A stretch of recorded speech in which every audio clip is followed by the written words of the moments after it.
I'm Jake, 57M, a software engineer turned project manager at a mid-sized tech company.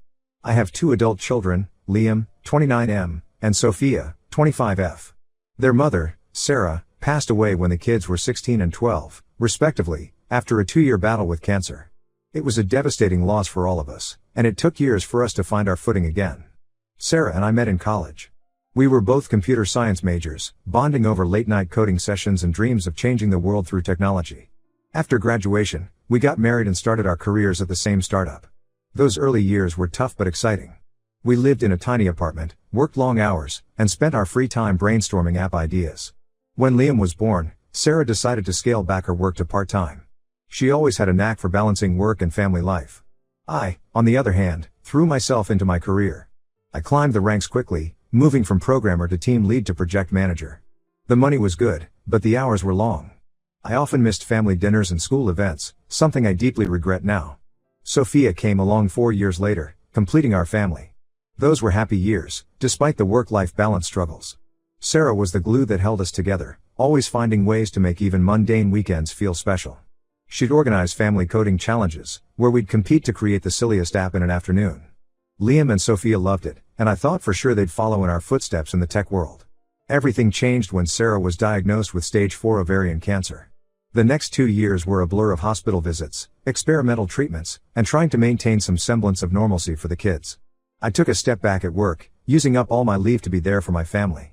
We drained our savings and even took out a second mortgage to cover the medical bills. Sarah fought hard, but in the end, the cancer won. Her death left a gaping hole in our lives. Liam, a teenager at the time, became withdrawn and spent more time gaming to cope with his grief. Sophia, still in middle school, clung to me desperately, afraid of losing another parent. I did my best to hold it together for them.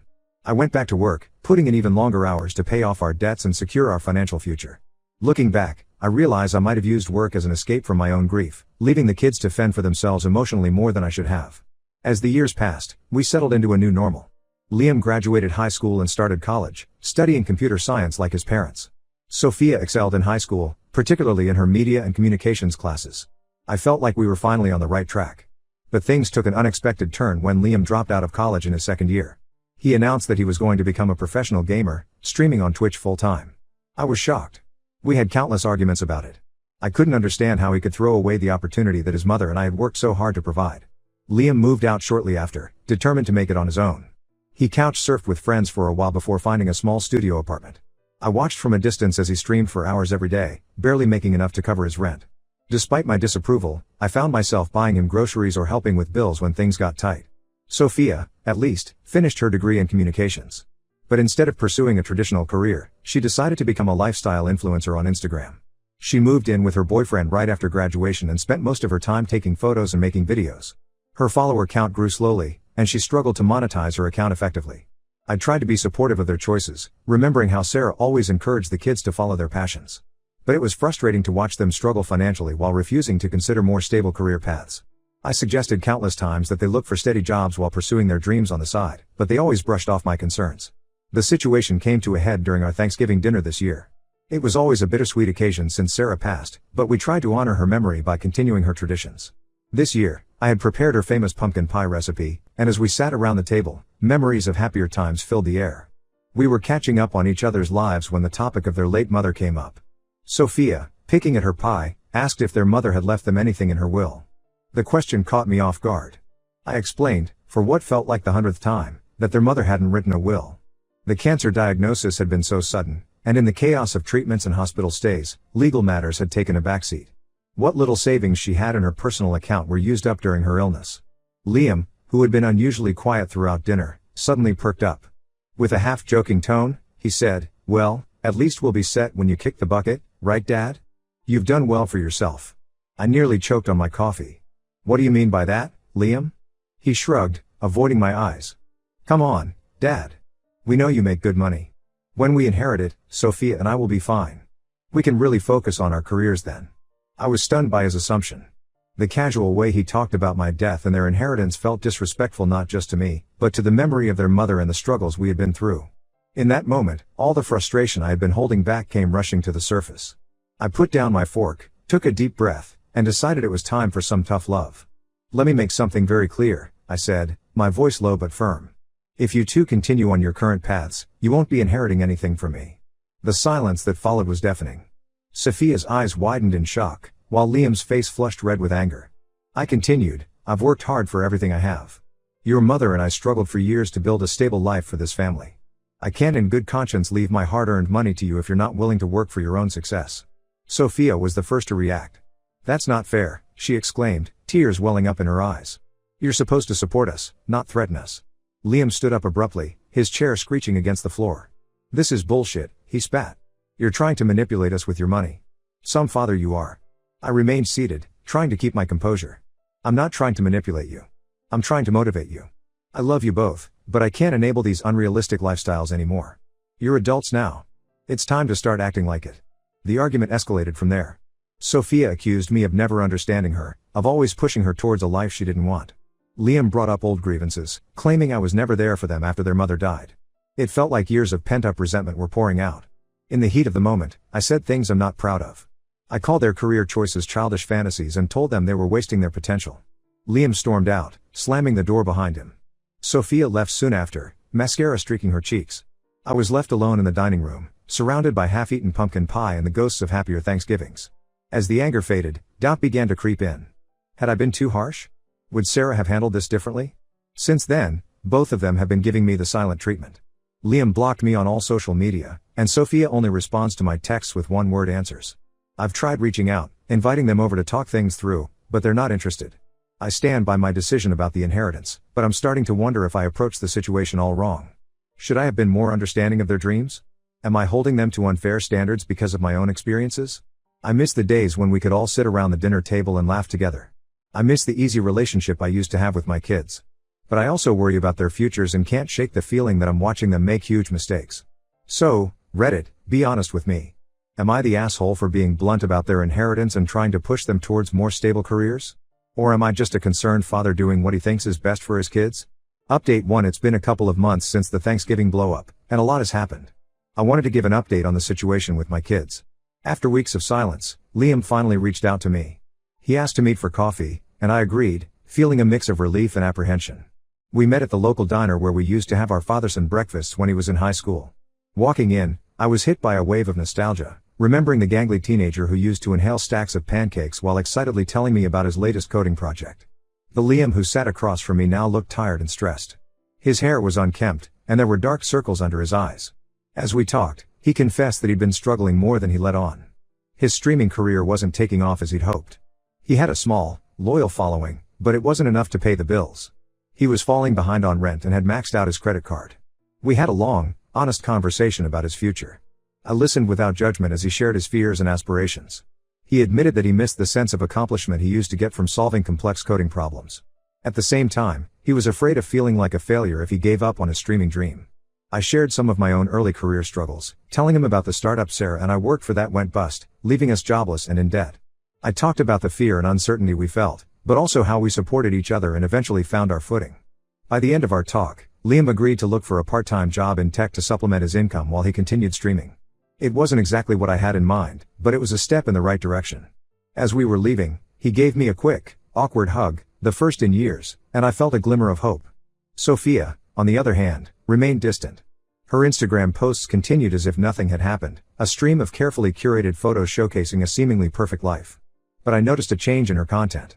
She started doing more sponsored posts for small local businesses, a boutique clothing store, a new cafe, a handmade jewelry brand. When I texted to ask about it, she reluctantly admitted that she was trying to monetize her account more effectively.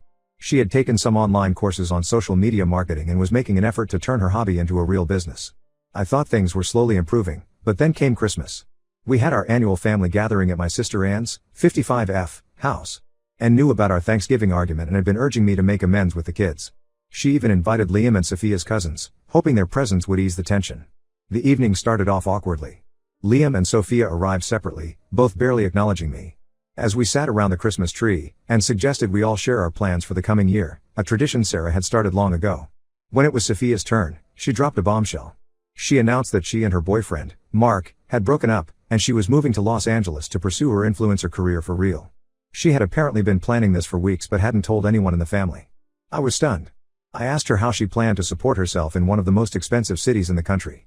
She vaguely mentioned collaborations and brand deals but had no concrete plan.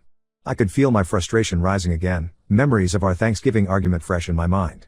To my surprise, Liam sided with me this time. He told Sophia she was being reckless and that she should reconsider. This led to a huge argument between the siblings, with years of resentment bubbling to the surface. Sophia accused Liam of being jealous of her ambition, while Liam called her delusional. "At least I'm trying to make something of myself," Sophia yelled, tears in her eyes. "You just sit in your apartment all day playing video games. And you just take selfies all day," Liam shot back. "Real ambitious, sis." I tried to intervene, to calm them both down, but it only made things worse. Sophia turned on me, accusing me of always favoring Liam. "You never supported my dreams," she cried. "You always wanted me to be just like you and Mom, but I'm not." The evening ended with Sophia storming out and Liam retreating to his old room. Our relatives looked on in shocked silence, the festive mood completely ruined. I was left feeling like I had failed as a parent. How had we gotten to this point? What would Sarah think if she could see us now? I went to bed that night with a heavy heart, wondering if I had made the right decision in being so firm about the inheritance. Should I have taken a different approach? Was I pushing them away in my attempt to guide them? As I lay awake, I found myself talking to Sarah, something I hadn't done in years. "I'm lost here, honey," I whispered into the darkness. "I don't know how to reach them anymore. What would you do?" I didn't get any answers, of course. But somehow, just articulating my fears made me feel a little less alone. I fell asleep determined to find a way to rebuild my relationship with my children, inheritance issues aside. Update 2: It's been 4 months since the Christmas disaster, and the situation has taken some unexpected turns. Liam has made significant progress. Following through on our discussion, he found a part-time job at a local tech startup. To my surprise, he's actually enjoying it. The company is working on developing educational games, combining his passion for gaming with his coding skills. He's still streaming in his free time, but he's approaching it more as a hobby than a career now. We've been talking more often, usually over video chat while he's cooking dinner. He's trying to learn, with mixed results. I can see a positive change in his attitude. He seems more confident, more focused. Last week, he excitedly told me about a bug he'd fixed that had been plaguing the team for days. It reminded me of the enthusiastic kid who used to show me his coding projects, and it warmed my heart. Sophia, on the other hand, went through with her plan to move to Los Angeles. The first month, her Instagram was full of glamorous photos at trendy restaurants and exclusive events. She posted about networking opportunities and hinted at big collaborations coming soon. But as time went on, the cracks started to show. Her posts became less frequent, and when they did appear, I could see the strain behind her smile. Then, late one night, she called me. I could tell she'd been crying. She confessed that life in LA was much harder than she'd anticipated. The cost of living was draining her savings quickly, and the influencer scene was far more competitive than she'd realized. "Everyone here is beautiful and connected," she said, her voice small. "I thought I'd stand out, but I'm just nobody." I was tempted to say I told you so, but I bit my tongue. Instead, I listened and offered what support I could. I suggested she consider coming back home and regrouping, but she insisted on sticking it out a bit longer. "I can't come back a failure, Dad," she said. "I can't prove you right." Her words stung, but I understood her pride. It was the same stubbornness that had gotten Sarah and me through our tough times. I told her I loved her and that I'd be here whenever she needed me. After that call, I found myself looking through old photo albums. There was a picture of Sophia at her 5th birthday party, dressed as a princess and beaming at the camera. Sarah had always said she'd be a star someday. I wondered what advice she would give our daughter now. Then, about a week ago, I received a call from a number I didn't recognize. It was Mark, Sophia's ex-boyfriend. He sounded worried. Apparently, Sophia had been calling him frequently, sounding increasingly desperate. Mark told me she had mentioned doing some questionable photo shoots for money and was hanging out with a crowd he didn't trust.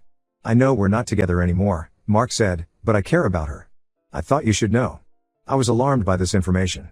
I immediately tried to call Sophia, but she wouldn't answer.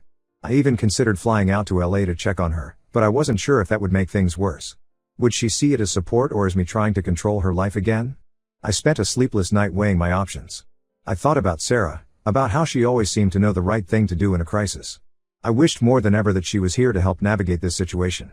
Just when I was at my most worried, I received a text from Sophia: "You were right. I want to come home." Those 7 words filled me with relief and anxiety in equal measure. I immediately called her, but it went to voicemail.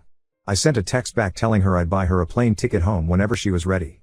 I'm relieved she's coming back, but I'm also anxious about what state she'll be in when she returns. How do I help her get back on her feet without enabling the behavior that got her into this mess in the first place? I keep thinking about Sarah and how she always managed to be supportive without being overbearing. As for the inheritance issue, I'm still standing firm on my decision. But I'm starting to realize that maybe I need to focus less on the money and more on helping my kids develop the skills and resilience they need to succeed in life. Sarah and I didn't build our life on an inheritance. We did it through hard work and supporting each other. That's the real legacy I want to pass on to Liam and Sophia. I've started looking into family counseling options. Maybe having a neutral third party could help us communicate better and heal some of the wounds we've all been nursing. I don't know if Liam and Sophia will agree to it, but I have to try something. In the meantime, I'm preparing for Sophia's return. I've cleaned up her old room and stocked the fridge with her favorite foods. It's a small gesture, but I hope it shows her that despite our disagreements, this is still her home and I'm still her dad. I'll update again once Sophia's back and we've had a chance to talk. Wish me luck, Reddit. I'm going to need it. Update 3. It's been half a year since this whole saga began, and I wanted to provide one final update. Sophia has been back home for 2 months now. The day I picked her up from the airport was emotional, to say the least. The girl who walked through the arrivals gate was a far cry from the confident influencer who left for LA. She looked tired, her designer clothes wrinkled from the flight, and when she saw me, she burst into tears. The ride home was quiet. I had so many questions, but I could see she wasn't ready to talk. When we got home, she went straight to her room and slept for nearly 24 hours. I was worried, but I remembered how Sarah always said sometimes sleep is the best medicine. Over the next few weeks, Sophia slowly opened up about her experience in LA. The constant pressure to maintain a perfect image, the fake friendships, the financial instability, it had all taken a toll on her. She admitted to some of the questionable photoshoots Mark had mentioned, though she was vague on the details. I didn't press her, figuring she'd share more when she was ready. To her credit, Sophia has been making a genuine effort to turn things around.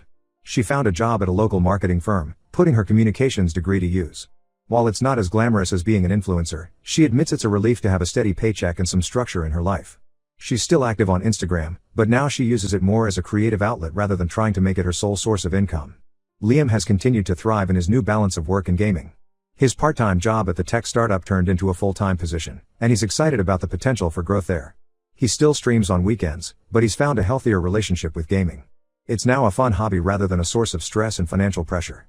The relationship between Liam and Sophia has improved too. They've been spending more time together, often reminiscing about their childhood and sharing memories of their mother. It's bittersweet to watch, but it's healing for all of us. As for me, this experience has taught me a lot about parenting adult children. I realized that while I thought I was helping by providing financial support, I was actually hindering their growth in some ways. I've started to shift my approach from giving them money to offering guidance and emotional support. We recently had another family dinner, and the difference from our Thanksgiving disaster was night and day. There was laughter, open communication, and a sense of mutual respect that had been missing before. We even talked about the inheritance issue again, but this time it was a calm, mature discussion. Both Liam and Sophia said they understood my position better now and that they wanted to make it on their own anyway. I'm proud of how far my kids have come, and I'm hopeful for their futures. While our relationship isn't perfect, it's stronger and healthier than it's been in years. I'm glad I stood my ground on the inheritance issue, as it seems to have been the wake-up call they needed. But more importantly, I'm grateful that we found a way to support and understand each other better as a family. Last week, we visited Sarah's grave together for the first time in years. As we stood there, Sophia quietly said, "Mom would be proud of us, wouldn't she?" I put my arms around both of them and nodded, too choked up to speak. In that moment, I felt Sarah's presence more strongly than I had in years, and I knew that somehow, we were going to be okay.